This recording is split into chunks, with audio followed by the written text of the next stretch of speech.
Hi there, and welcome back to the CKM Red Rugby League channel. It is another glorious Tuesday, which means that all the team lists are out. Plenty of changes in and out. A few less games to talk about this week, with the finals football is upon us. As ever, Luke Jobson is here with me to go through the teams. How are you going, mate? Mate, I am pumped to the absolute max. It is finals week. We are very happy. Not only is it great for the viewers because they don't have to see us babble on for an hour and a half each week now, but it means we get to sit down, get to put all our focus into these games. It is going to be a beaut of a weekend. My Parramatta Eels are in it. Oh, I'm pumped, mate. How are you? No, absolutely. I'm pumped as well. It's going to be an interesting one. Not quite as pumped as some of the teams are going to be this week. Finals gets everyone in the mood. Of course, if you've not got time to join us for the full show, you can head over to our recast channel down in the link there and watch all the individual previews there. We always have a great time over our recast, and it's just a quicker, more short form way of doing things. For those of you joining us for the first time, the way that we do this, we go through the games in chronological order, the way that they line up, and we give our tips, go through the teams. And I think we'll jump straight into it with the Storm versus the Seagulls. The Storm, again, there are a few changes for them off the back of last week. Pappenhausen remains in the 1, Jennings in 2, Smith in 3, Olam in 4, and Lumi in the 5. Munster makes his return. He slots into the 6 with Nico Hines demoted to the bench. Hughes in the 7, Jesse Bromwich coming back into the starting prop role with Christian Welsh in the other role. Smith in the 9, Kafusi in the 11, Kenny Bromwich in the 12, and Finucane in the 13. Over to the bench, it's Harry Grant, Kamakamitha, Asafa Solomona, and Hines, with the reserves Penne, Eisenhuth, Lewis, and Seve. For the Seagulls, not much to report. They pretty much line up as they were to the T. Tom Trbojevic is there in the 1 off the back of a stellar performance last week. The Storm will definitely have him on watch. Saab and Garrick make up the wings with Parker and Harper in the centres. Foran and Cherry Evans are the halves, with Alaye and Tapau in the 8 and 10 respectively, with Lockie Croker coming into the 9, Olika Artu in the 11, Schuster in 12, and Jay Trbojevic in 13. Walker, Lawton, Kepi, and Paseka make up the bench, with the reserves Sipley, Sully, Siranen, and DeLuise. Straight off the bat, I am going to say Seagulls 1-12. Ooh, well now, good morning to you. We are getting this one off. We are kicking this one straight out. The reason that I say Seagulls 1-12 is I just think that off the back of last week's performance, the Seagulls were absolutely outstanding. Trbojevic, of course, played an absolute worldie, unstoppable up the middle of the park. I know that I say that when Pappenhausen made a strong return at fullback. You got Hines, who's been one of the form fullbacks of the year, now all of a sudden onto the bench. It's just, I think that the Seagulls have an opportunity to cause an upset here, in all honesty. You're a brave man. You are a brave man, Matthew Wright.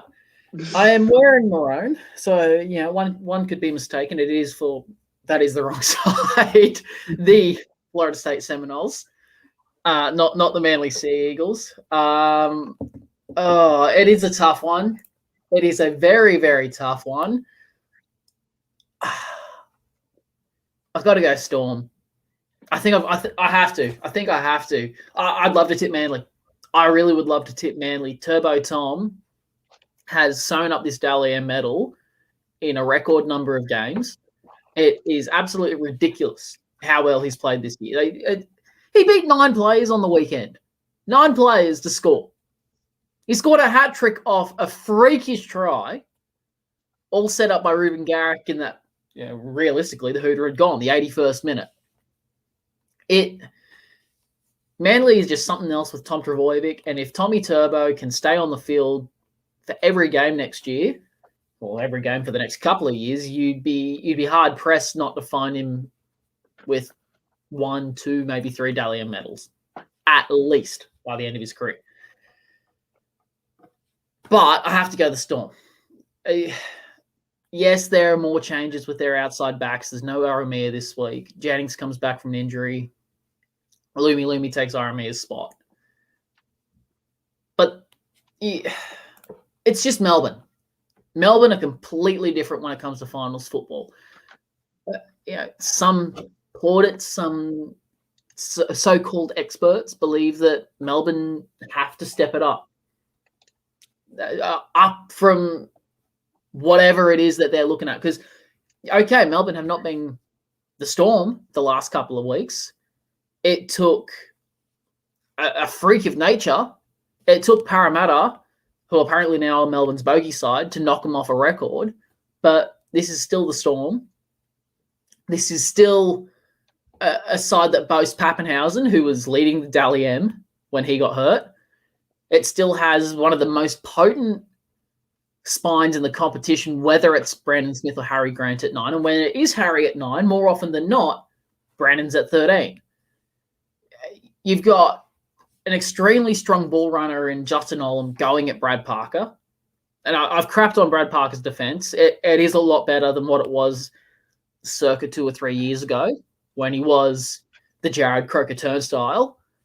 But it's still at times a bit iffy. You've got Lumi going up against Jason Starb, as the numbers lie. That they're both huge assets in the air. But look, it's really tough. I don't think this goes more than 6 points. I think either if you want to go in either team wins 1-6. But I'm going to go the Storm. I'm going to say Storm 1-12 because Sportsbet offer that, and I can get you the price, which is currently $3.20. Storm 1-6. I think I can find it. Alternative margin. Or if you want to go Storm 1-5, they're paying $7.50. I can't find a Storm 1-6 at the moment. Storm 1-6 at $5. That's where I'm looking. Manly going to turn up. The Storm inevitably will concede to Tom, but I think the Storm do enough here. So the thing that concerns me is you are facing it's essentially form versus class is the battle that we're on here. We've seen that form can do wonderful things for a team. Jason Starb last year was struggling to get a game at the Dragons. He's now one of the top scorers in the NRL. I think he's third or fourth. Third, tied with Turbo. Ruben Garrick, Ruben Garrick, never been a world beater.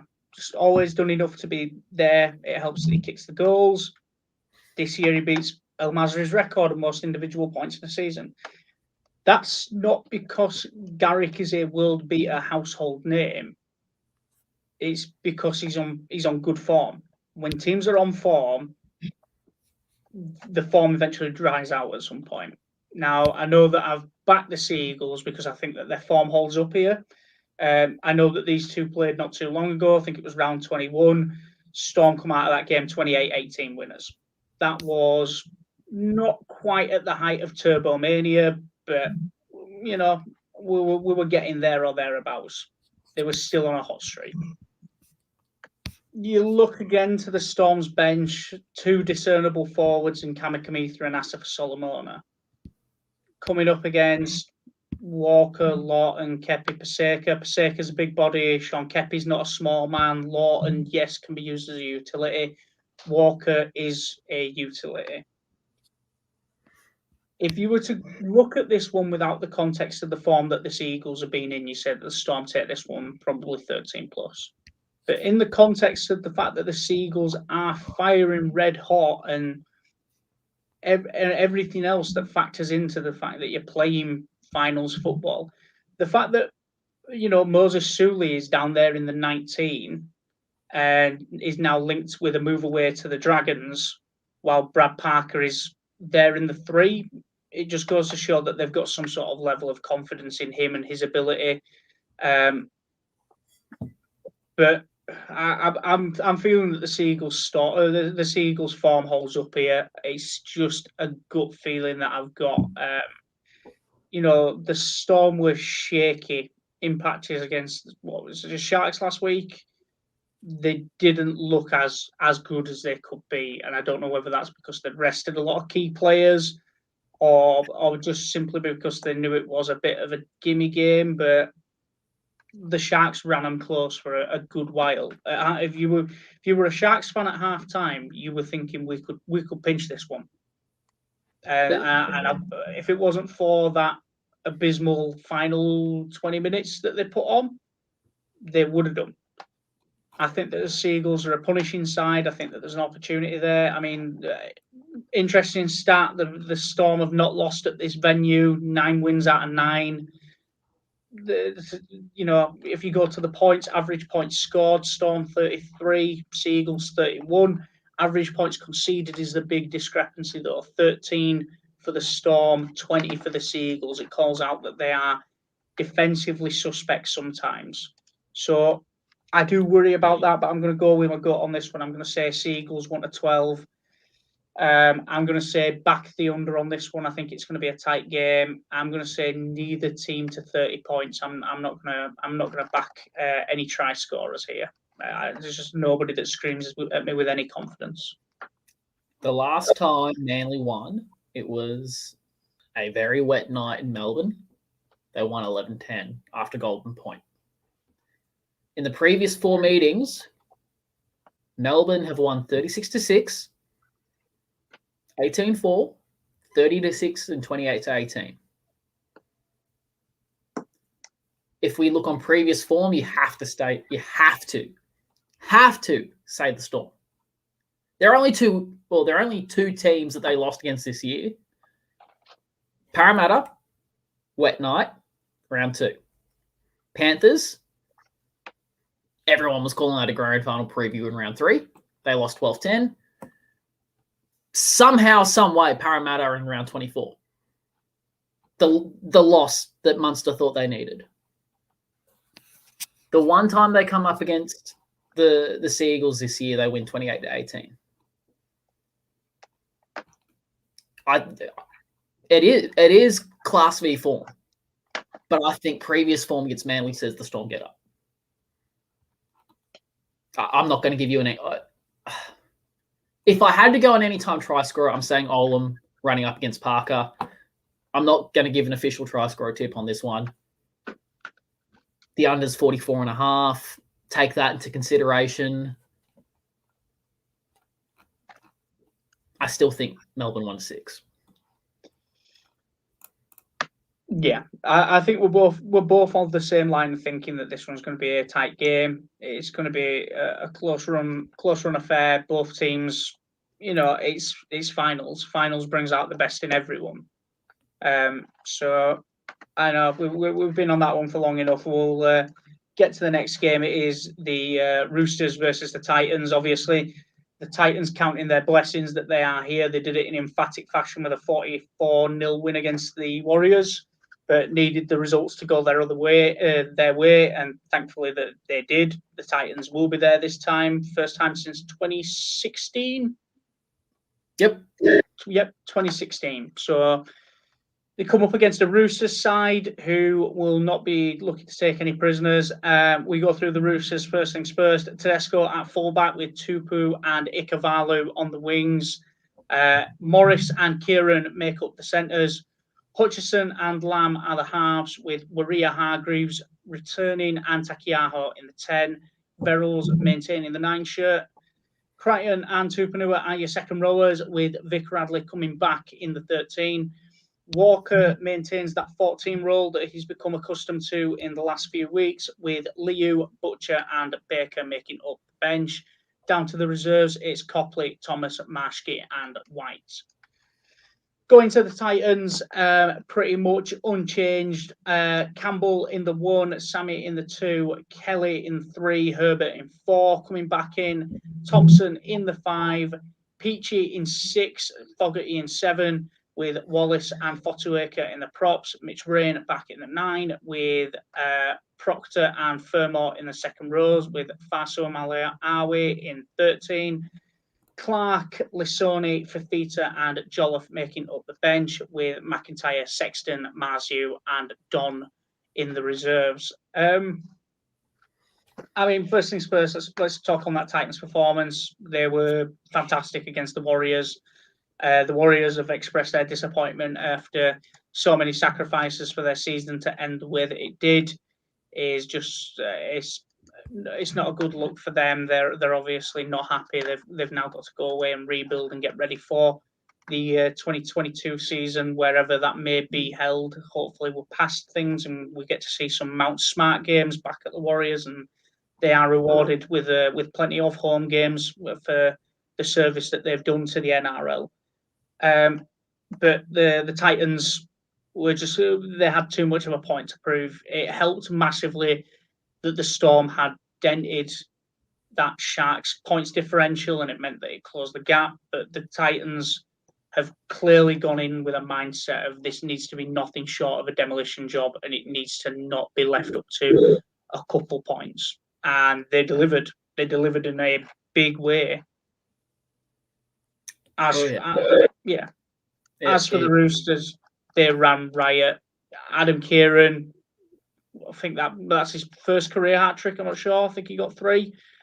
The Roosters were too good against the Raiders. The Raiders completely gave up after it looked like the game had started to go. There was errors. There was a lot of back chatting to the referee. Elliot Whitehead in the officials' ear and things like that. And unfortunately, it just was a downward spiral from that point. But take nothing away from the Roosters, they were on fine form, and Kieran massively took advantage of having someone like Tupu outside him who was just batting balls back inside, and they're running support lines and everything else. So big win for the Roosters, big win for the Titans. They now match up head to head.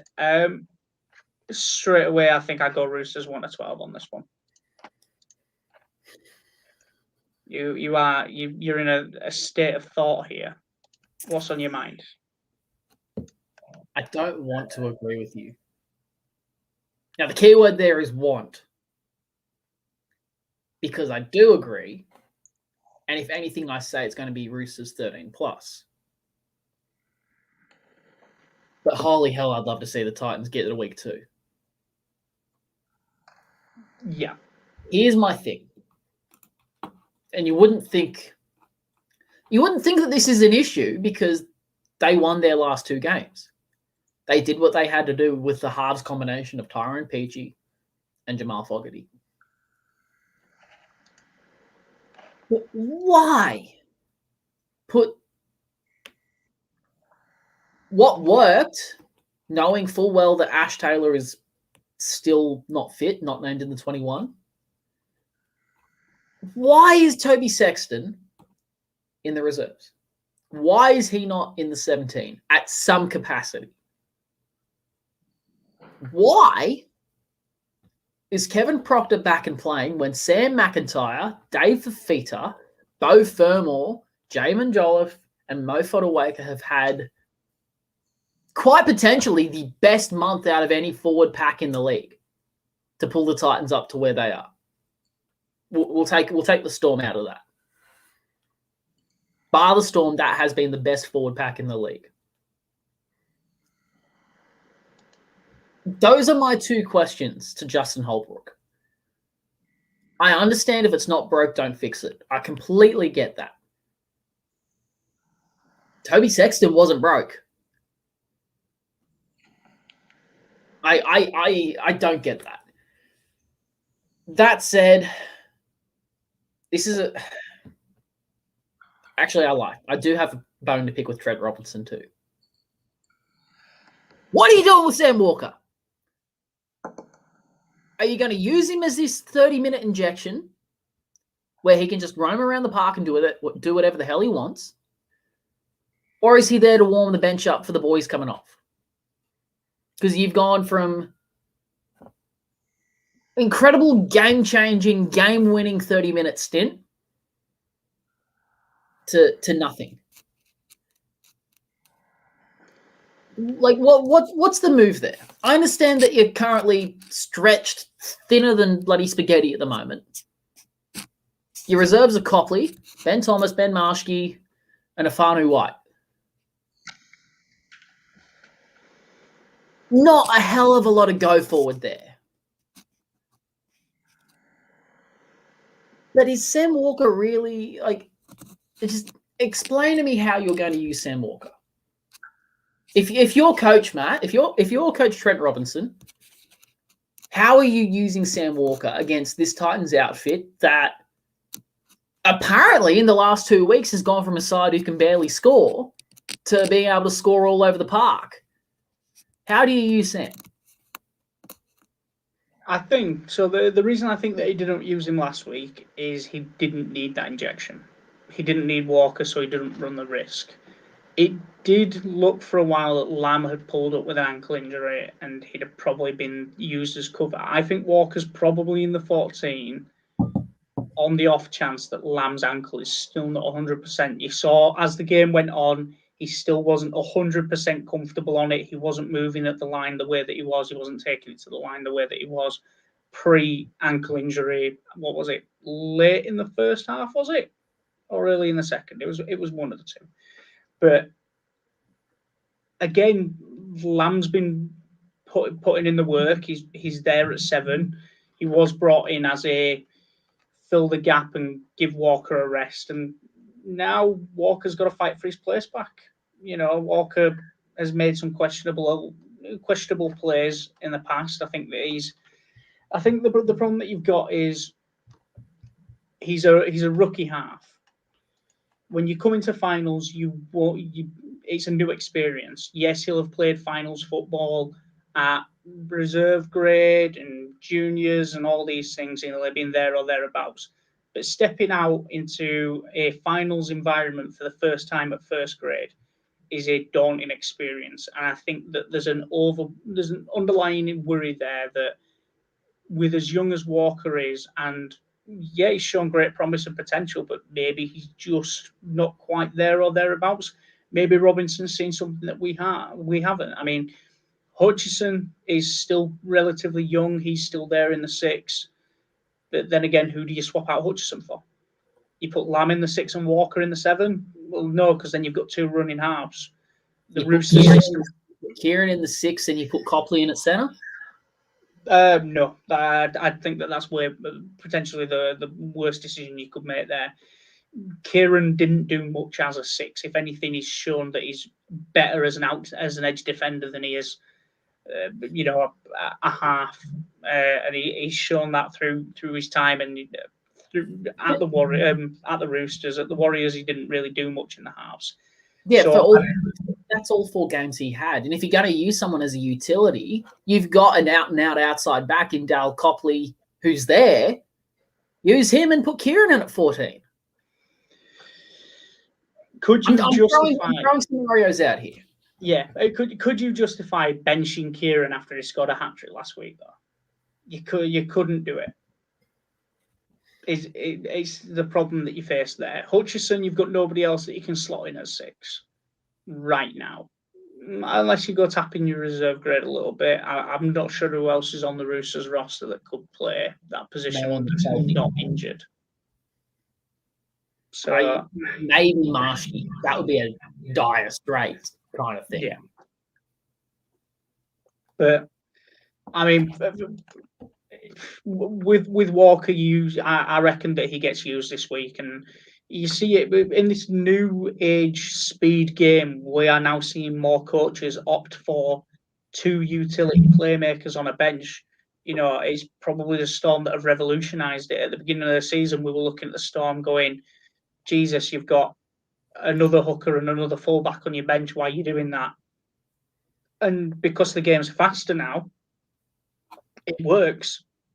And now more teams are opting to do that. You know, the Raiders were doing it with Havili and Nickel Clogstar when he was coming back. The Roosters are doing it with Walker and who else you got in there that could just any sort of discernible utility. I mean, Kieran's played there. You've had Marshke that's played there. Yeah. you're seeing more and more teams opt for that setup. Walker and Lawton from the Seagulls. Lawton was a 9. He's been used more as a second rower, but again, utility, chop and change. It's just the nature of the game now. So this sped up version of the game is encouraging more utilities and playmakers. But back to the game, I'm going to go Roosters 1-12. I mean, the last two have been decided by no more than 6 points. Roosters 18-12, and then obviously that 35-34 come from behind victory that the Roosters managed to seal up there just back in, when was it? Yeah, do you want me to rejig your memory a bit there? Go on. Oh, it was the Titans. It was the Titans that came back from the Roosters. Yeah. So, I mean, this one doesn't scream tons of points. Again, I think it's going to be a low-scoring game. I think that the Titans are probably brimming with confidence. If I'm going to go anytime try scorer on this one, I'm going to go Peachy anytime, and I'm going to go Roosters 1-12, and I'm going to say back the under on this one. I think it's going to be a close affair. Roosters 1-12, Peachy anytime, and the under. Okay. 27.50 if you want a same game multi it. Value. Bit of value. Not bad.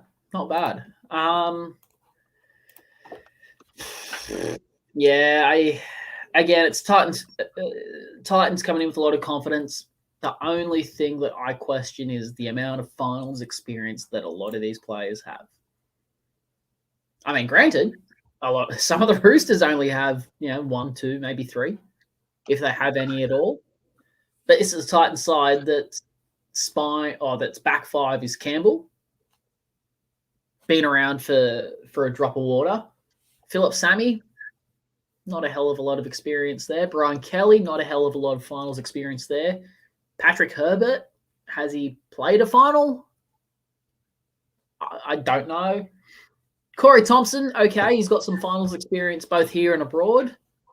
Peachy hasn't seen the light of day since he moved from Penrith, and Fogarty I don't think's had any finals experience either. I mean, you look down, Jared Wallace, yeah, okay. Mitch Rain, bit of a journeyman, yeah, okay. Big Tino with Melbourne. But you then look at the Roosters, you've got big game players like Tedesco, like Warrior-Hargraves, like Crichton, like Radley. I mean, even their reserves have premiership players in Dale Copley. I think the Titans will be better for the experience, but I think the experience will get to them. Roosters line is 11.5. I take it. I think it is going to be a bit of a high-scoring game. The Titans have to play like how they did last week if they want to get the win. So I wouldn't be surprised if the Titans took an early lead, shock the Roosters, and it shocks them into playing their brand of football, which will mean that someone like a Tupanua will go over, a Crichton will go over, love a little short ball there from Hutchison. And then because the Titans will think about that, their second rowers will jam in, and that'll open up the likes for Kieran, Morris, Tupou, and Ikavalu. So I'm taking the line of 11.5. The over, if you're going a single, is currently 46.5. Mind you, this is nearly 9 o'clock on Tuesday night. Gamble responsibly. If you go in the same game multi right now, it's 47.5. Keep that in mind. Anytime try scorer, it's finals football. Honestly, anyone could score, but I'll go Crichton for a little bit of value. I think he crashes over. Okay. I think that'll do us on that game then, and we'll go down to the Panthers and the Rabbitohs. It's going to be a tough game. This one's going to be a really tough game. I'm going to go Panthers 13+. I think the game's going to be a tight one. I think it will be tight up to the last 10, 15 minutes. And then it's going to be a case of the Panthers post more points. I think it's going to be close all the way through. I just worry that I've tipped too many tight games. Every game in finals is realistically a close one. You got two sides that are in very good form. the Panthers are running their first choice spine again. I mean, we go through the lineup: Edwards, Crichton, Momorowski, Burton and Toto, Luai and Cleary in the halves, Leota and Fisher-Harris in the props with Coruscant in the 9, Kickout and Capewell in the second row, Isaiah Yeo the 13, and then it is Kenny, Leniu, Pangai Jr. and Liam Martin in the 17. Going down to the reserves, it's Eisenhuth, Targo, Staines and Naden. Over to the Rabbitohs, Taff gets the nod and will be back there again in the fullback role. Then it is Johnston and Paulo in the wing spots with Gagai and Graham in the centres. Over to the halves, it's Walker and Reynolds with Nichols at prop, joined by Totola on the other side with Damien Cook back in the 9. Then it is Kalormatungi, Sua in the second row with Cam Murray in the 13. Over to the bench, it is Marshall, Host, Burgess and Arrow. Down to the reserves, it's Cartwright, Burns, Ilias and Margot. So the reason that I'm saying Panthers 13 plus is I just get a bit of an inkling that the Rabbitohs backline maybe just doesn't hold up as firm as it can do. Paulo is a serviceable winger. He's decent, but he's not quite done his job for me this season. I think that Tane Milne is unfortunate not to be there. I think that he did a great job on the wing. I'm not sure if he's injured or what, but Paulo back in the 5 is just it's not a great choice for me. Johnston is a prolific try scorer, but can struggle defensively, especially when he lines up against somebody as athletic as Brian Toto as the numbers line up. It's just I worry that the Rabbitohs, they have to adjust their system to play without Latrell. Now, I know that Taff is mentored by Latrell. I know that he has someone like Benji Marshall around to really steer him around as a playmaker as well. But he just he doesn't bring the same edge and the same fire that somebody like Latrell Mitchell does. I think he's a big loss for them. Obviously, Latrell Mitchell is not the Rabbitohs and that they can play without him. I just think that they're a better team for him. I mean, you look at the second rows, Kickout, Capewell versus Kalormatungi and Sewer. I'd say that you pick Capewell and Kickout there. It's a bit of a no contest. You go to the forwards, you'd be very hard pushed on making a choice between Isaiah Yeo and Cam Murray. I think they're very evenly split. Again, the 9s, Coruscant and Cook, number 1 and 2 for the 9 shirt in Blues camp. Edwards over Taff for me. Crichton comes up against Paulo. I think that Crichton probably scores this week. He's got a bit more height on Paulo. It just seems to be a bit more sturdy. Momorowski, since he's slotted back into the 3 shirt after an absence, he's come on. He's shown real good form and promise coming up against Campbell Graham. Burton, not even a natural centre, still killing it there. Comes up against Gagai. 2 speedsters, 2 players with a good bit of footwork to them. Gagai potentially the stronger of the 2 there. Over to the halves, Walker and Reynolds versus Luai and Cleary is probably the toughest one. I think the thing that I look at most is probably the bench. Kenny versus Marshall in the 14, you probably back Benji based on experience. Leniu over Host, Pangai Jr. over Burgess, Martin over Arrow.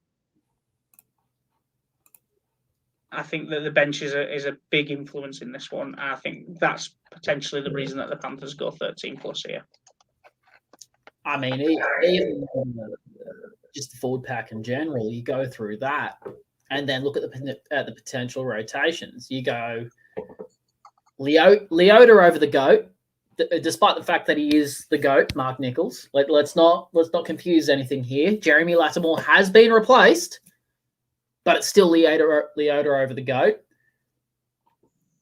You'd argue on form this year, Coruscant over Cook, but Cook can change a game in an instant. There's no doubt about that. Fisher-Harris over Totola. I mean, kick out Kalormatungi, flip of the coin.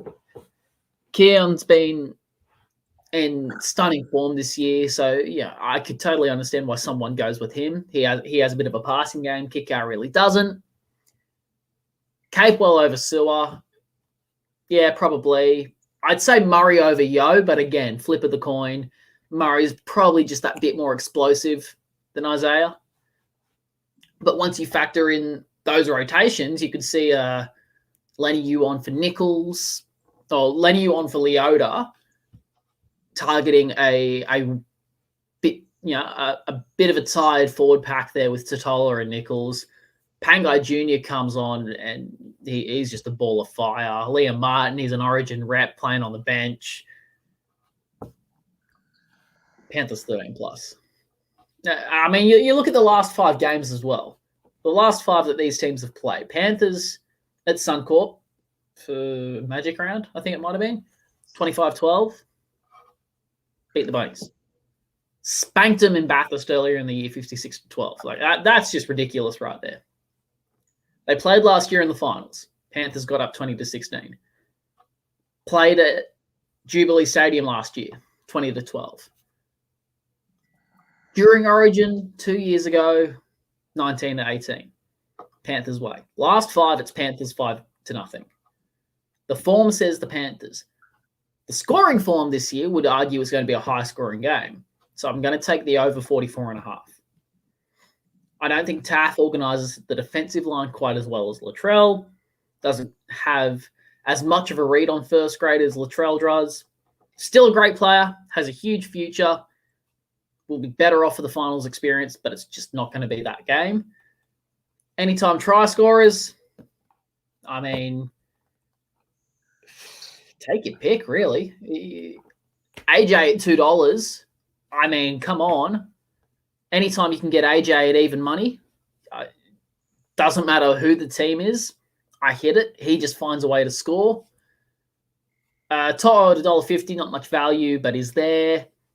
He scored in the last 2. You'd be Tavita Pangai Jr. 375. If I can speak tonight, that's worth a shout. I'd also argue Cleary at 280 is worth a shout. Officially, I'm going the over. I'm going Panthers 13 plus. I'm going to go Cleary to score, and I'm going to go AJ to score. Okay. I'm going for a slightly different route here. The Rabbitohs this season, to basically be in a ball game, have had to score points.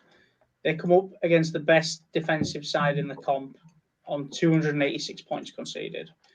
The Rabbitohs concede an average of the Panthers, concede an average of 11 points a game. The Rabbitohs we've seen are defensively frail in spots. Hey, Cowboys, nice to see you back again. But the defensive frailties are an issue. They are the big overwhelming factor in me going Panthers 13 plus. I think it will be low scoring because I think the Rabbitohs will have to focus more on defence. I don't think that their attack can overcome this defence.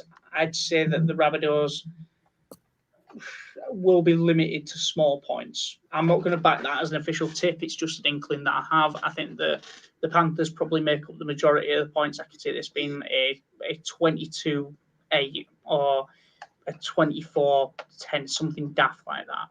I don't see the Rabbitohs scoring more than 2. So I'm going to go the under.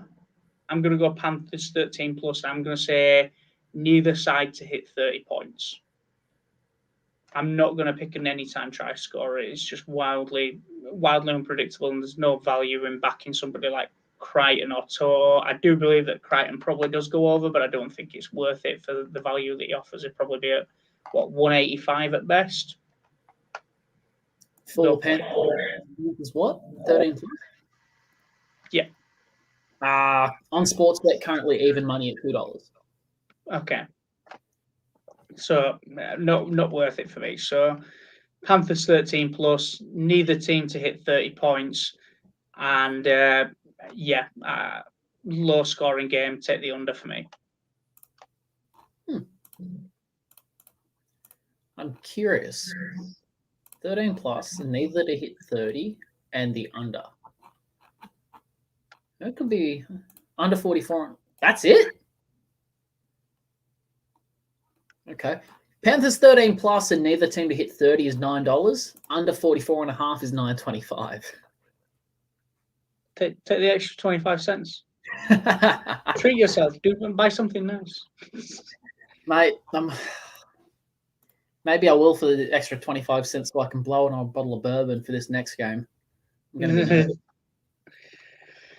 Okay, and we'll get on to our final game. It is the one that Luke has been looking forward to the absolute most. It is the Eels versus the Knights. And Gufferson back in the one. Dunster and Ferguson make up the wings with Penasini and Blake in the centres. It is Dylan Brown and Mitchell Moses in the halves. A return for Regan Campbell-Gillard as he partners Junior Paulo in the props, with Ray Stone in the 9. It is Lane and Niakure in the second row, with Nathan Brown in the 13. Over to the bench, it is Smith, Cartwright, Papali'i, and Makatoa. And down to the reserves, it is Mattison, Kafusi, Opacek, and Arthur. Over to the Knights, it is Ponga at 1, Tuala and Hunt in the wing spots, with Mann and Best in the centres. It is Clifford and Pearce in the halves, with Jacob and Daniel Saifiti reunited in the starting prop role, with Brayley in the 9. Then it is Frizzell, Barnett making up the second row, with Watson in the 13. And then over to the bench, it is Sue, Clemmer, King, and Johns. And down to the reserves, it's Crossland, Mamasea, Sasagi, and Johns. It's a tough one. The Eels are not looking great for me. First things first, what has Tom Opacek done? Can someone please tell me what Tom Opacek's done to consistently be getting dropped out of the squad? Like, I don't think I've seen him make 3 consistent appearances this season. I could be wrong, but he had a good early in the year, had a couple of poor games, got dropped, has been in and out, but the fans were calling for Will Penasini. He's probably been our best defensive centre in the few games he's played. I'm not too mad about that. I'm not too mad at all. Like that in itself is an explanation. When you come up, I mean, you look at the matchup, Penasini v Best. 2 very strong, very explosive ball runners, hard hitters. I will take Penasini over Opacek any day of the week in that matchup. And I'm right. No. I'd take Opacek. I think Opacek's a sturdier defender than Penasini. I've not seen enough of Penasini. Are you munted this morning, sir? What kind of British piss have you drunk this morning to think that Will Penasini is not a better defender? He doesn't jam when he's unnecessary. He stands up and makes the strong hit up above, so that others can get down low from the inside instead of forcing his winger to jam in. So he leaves that defender out there so he can handle the winger. He's a strong ball runner. He's insanely strong through his legs. He gets great drive, not afraid to take a hit up. Lining up against Bradman Best, arguably the strongest centre in the competition. You are fighting a Parramatta fan on this, Matthew. Opacek over Penasini. Leave. Always. Opacek over Penasini. Get. So you are telling me you are full of confidence that an edge of Dunster, Penasini, and Niakure, I think, might be Lane, not 100%. Either way, your edge defence is Dunster and Penasini coming up against the side where most of the Knights' tries have come from. I think the stats like 62% of their tries have come down that edge when Ponga, Best, and Hunt link up. Okay. You're telling me that Dunster and Penasini is the best that you guys have to offer over the experience of Opacek, who, yes, can be a little bit bitey, but Bradman Best is not your passing threat. Bradman Best is a bump and fence centre. He engages the line and then offloads. He's not a passing player.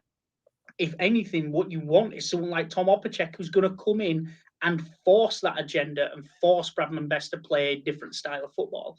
But instead, you've played right into their hands and you've put Penasini in, as he said, loves to tackle up top. The problem that you've got is that Bradman Best loves to break tackles up top.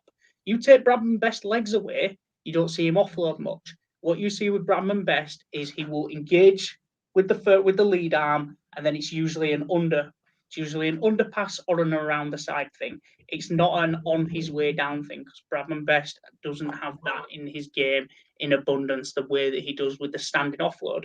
So if anything, it's just not a great idea for Penasini to be going in hard up top. You want someone like Opacek who's going to come looking and look to cut Best before he comes out of the line. And Heimel Hunt is back.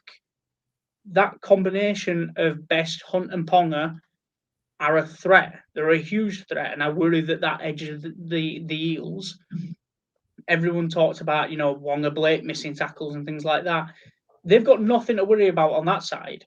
They're not going to see much traffic. They are going to target Dunster and Penasini 100%. You know why I'm not so worried about Dunster? Why? If anything, he's almost half a step behind. The really good teams find that out. I know that they've got the spine of Brayley, Pearce, Ponga, but the Knights are a half a step behind.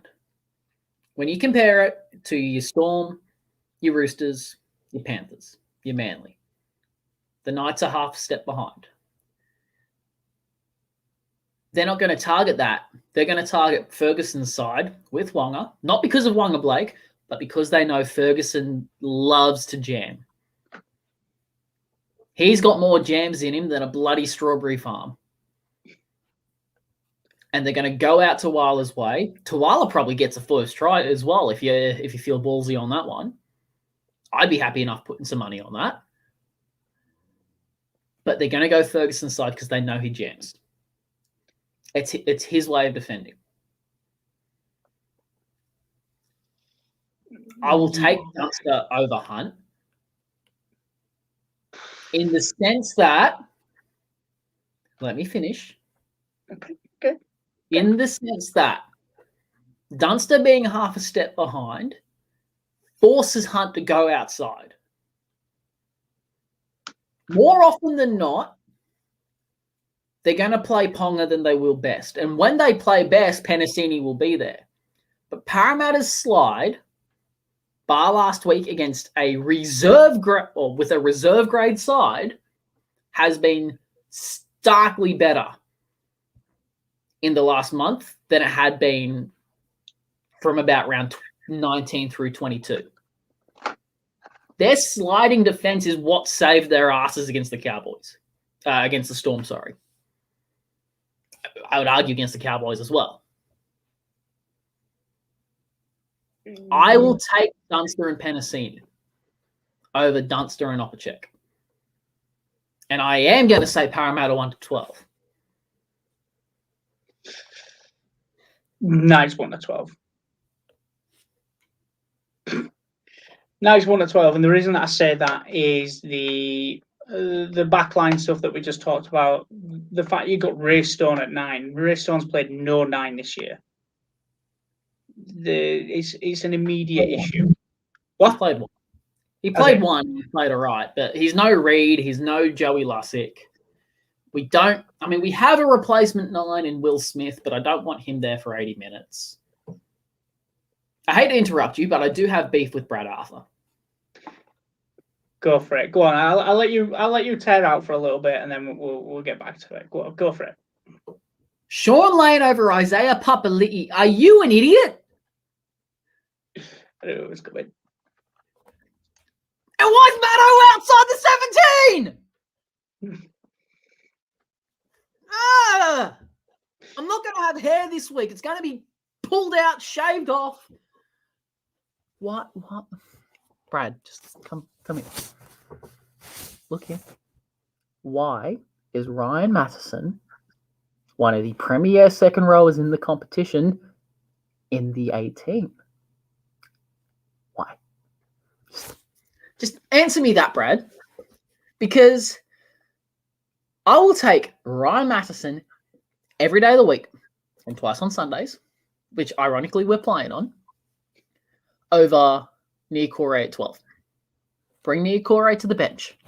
Let him be a run-on prop after 20 to 25 minutes. I understand that you're probably using Papali'i as that bustling prop, but his best work this season is on the edge. It's where he scores. It's where he busts his tackles. It's where he makes the opportunities, Bradley. Bloody use him there. Piss off Sean Lane. Put Niokore on the bench. I don't care what way you go. Put Papali'i there. And while you're at it, can we bugger off Cartwright and bring up Kafusi, please? Like, really?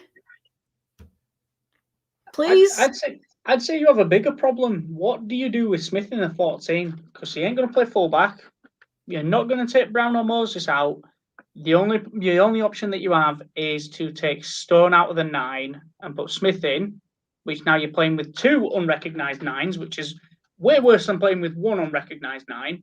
So Smith is essentially your insurance policy there.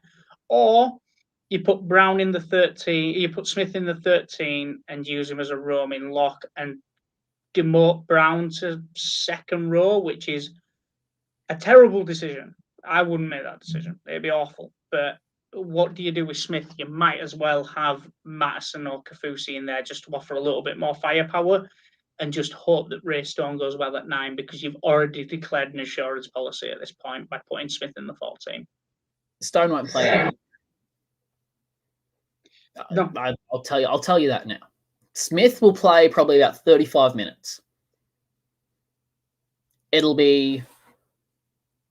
Ooh, when do I reckon? He probably comes on for Nathan Brown at about 30-minute mark. Smith will go to 9. Stone will go to 13. Stone, when he has come on in his few appearances this year, has played as a roaming lock. It'll be after about 50 minutes, 50 to 55. Brown will come back on for Stone. Give it another 10 or so minutes, and it'll be Smith off, Stone on. I think that's what the thought is there. Knowing full well that I'm assuming Matterson plays here. There's no way in hell, if he's not fit, he doesn't play.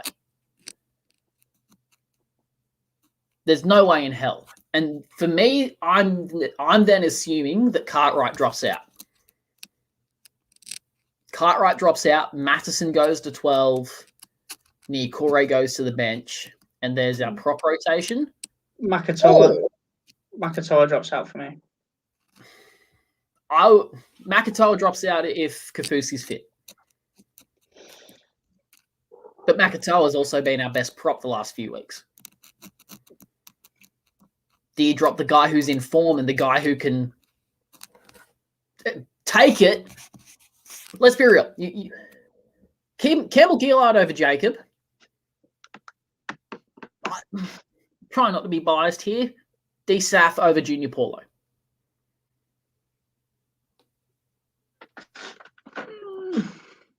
You're not putting Jacob over Regan, despite the fact that he's played well this year. Both players, I get Regan's coming back, but I'm still taking a fresh Regan because it's not going to take long for him to get back and firing. It'll take him all of about 3 minutes. You then look at the bench. I don't care if it's Papali'i or Makatoa. Both of them over Josh King. David Clemmer. Which Clemmer comes out? Is it the Clem dog from years gone by? Or is it the pup from this year that has had his on and off moments? His good games and his bad games. Yeah. I don't know. Right, where are we going on this one? I'm going Eels 1-12. I'm going Knights 1-12.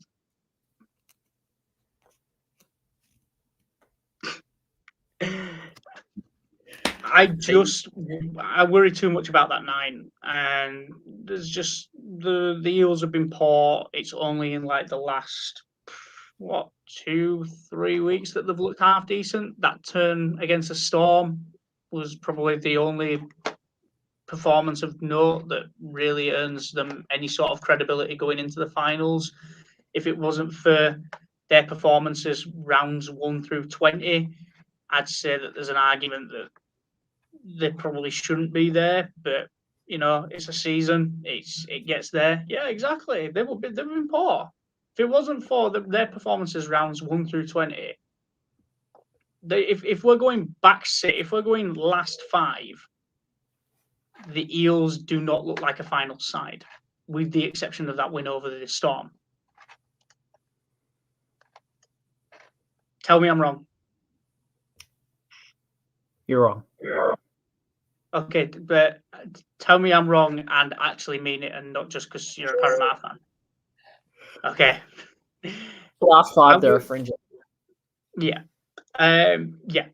But the Knights are a fringe 8 team. So this is essentially like 2 fringe 8 teams going up against each other. And I think that the Knights edge this one. I'd say Knights 1-12. They've got more reason to be there. I mean, when was the last time that the Eels won a finals game?